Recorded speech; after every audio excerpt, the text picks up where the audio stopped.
morning. My name is Rajesh Kumar Kesri.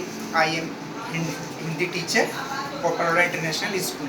अब मैं आपको पढ़ाऊंगा हिंदी साहित्य। क्या है?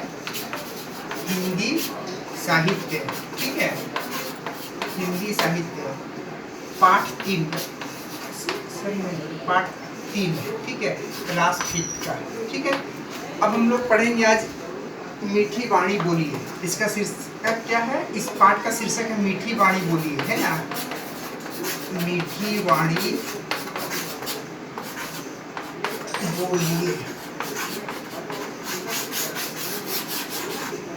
बोलिए। ठीक है, मीठी वाणी बोलिए, मीठी वाणी बोलिए।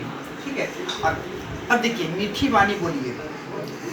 इनके जो कवि है वो है डॉक्टर नवल किशोर दुबे जी।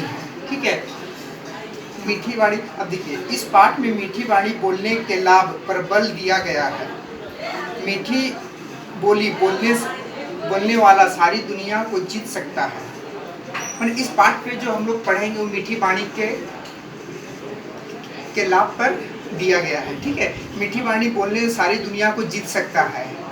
देखिए पहली बात तो होता है कि देखिए जो हमारी जो बोली है, हमारी जो पहचान होती है, हम सभी की जो पहचान होती है वो क्या होती है? हमारे कुल के हिसाब से नहीं होती है, वो होता है क्या? हमारे व्यवहार, हमारी वाणी के द्वारा ही हम क्या करते हैं? हम पहचाने जाते हैं। क्योंकि देखिए जैसे बोलते हैं मीठी वाणी औषधि के समान होते हैं। मीठी वाणी क्या होते हैं? औषधि के समान होते हैं। अच्छा, मधुर बोलने वाले मनुष्य का समाज में सर्वत्र आदर होता है। जो व्यक्ति अगर मधुर बोलते हैं, उनके वाणी में मिठास होती है, वो क्या होती है? उनका समाज में क्या होता है? सर्वत्र मन क्या होता है? उसे बहुत ही आदर मिलता है। ठीक है, अब हम लोग पढ़ेंगे, इसी को हम लोग को पढ़ना है। ठीक है, अच्छा, पढ़कर हमेशा मीठी वाणी का ही प्रयोग करेंगे तथा जग में नाम कमाएंगे।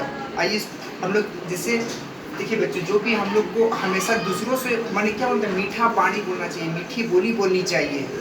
ठीक है, क्योंकि ऐसी वाणी बोलनी चाहिए कि जिससे हमें भी अच्छा लगे, दूसरों को सुनने में भी अच्छा लगे। प्रत्येक बच्चों को ये हमेशा ध्यान रखना चाहिए कि हमें किसी से भी बोले तो हमारी बोली में क्या होना चाहिए? मिठास होनी चाहिए।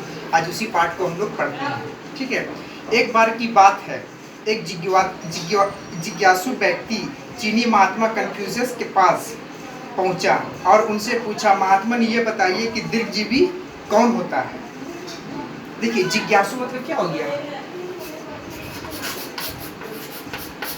जिज्ञासु, इसका शब्दार्थ लिखिएगा, है ना? शब्दार्थ ये हो गया शब्दार्थ। ठीक है, जिज्ञासु मतलब किसी चीज को जानने की इच्छा। जिज्ञासु, हाँ, जैसे जानने की इच्छा, जानने की इच्छा, है ना? जिज्ञासु मतलब जानने की इच्छा।